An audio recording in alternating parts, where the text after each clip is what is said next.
Hey guys. Okay, I got a good one for you that I haven't even allowed myself to fully wrap my brain around. Because it all kind of came in at once. I have a beautiful friend, Susie, that can just really, really ask the right questions. So we had gone to an event the other night, and some stuff came up, and we were talking about the activity. Actually, not even really in Charlottesville, but just kind of with, the racist stuff that's been going on. And she basically said, these are not her exact words, but, we need to look at it differently. And what she was suggesting was that we actually try to understand what is going on with the racists.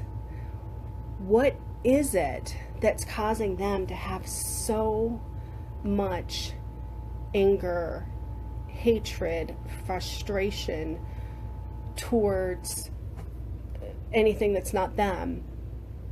And she's like, that's where we need to go in and get dirty. And I was like, oh, seriously? We can't just blame them? We can't just put them in the damn box and say it's the racist's fault?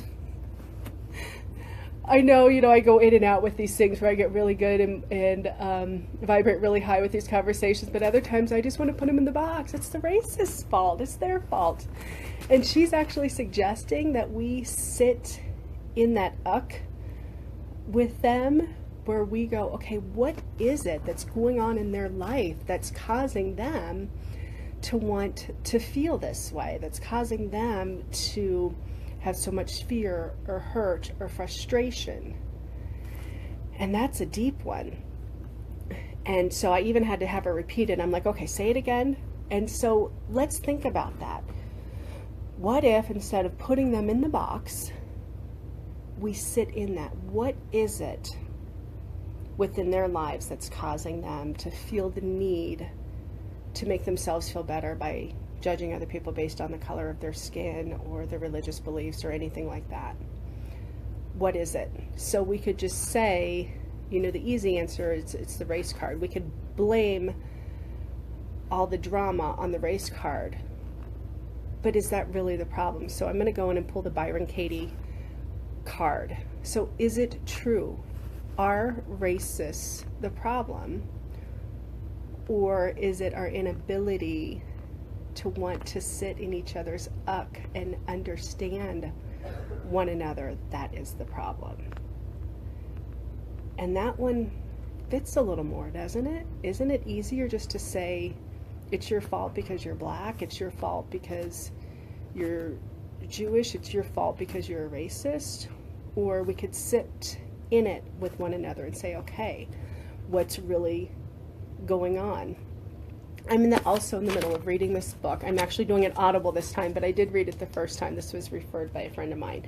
So Leadership in Self-Deception. This is probably all backwards for you guys. Getting out of the box. Love talking about that damn box.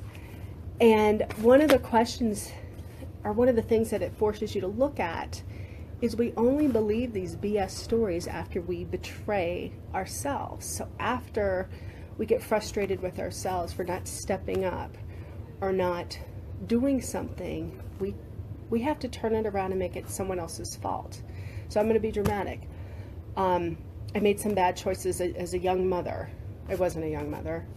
Anyways, so this is just an example. I made some bad choices as a young mother, so I'm going to take it out on my child so that I can feel better about my bad choices. Or I made some bad choices as a wife or as a friend. And instead of sitting in my bad choices, I'm going to turn it around and make it someone else's fault so that I feel validated in my self-deception.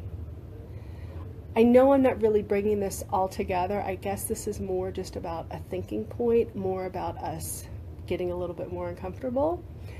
But instead of placing the blame card, let's place the, why is it this person feels the need to think this way so that they can feel better about themselves? Okay, that's it. Thanks so much for taking the time. Stay blessed. And thanks, Susie, for pointing that out. And if you guys aren't familiar with Byron Katie, get familiar. And that's it. Thanks.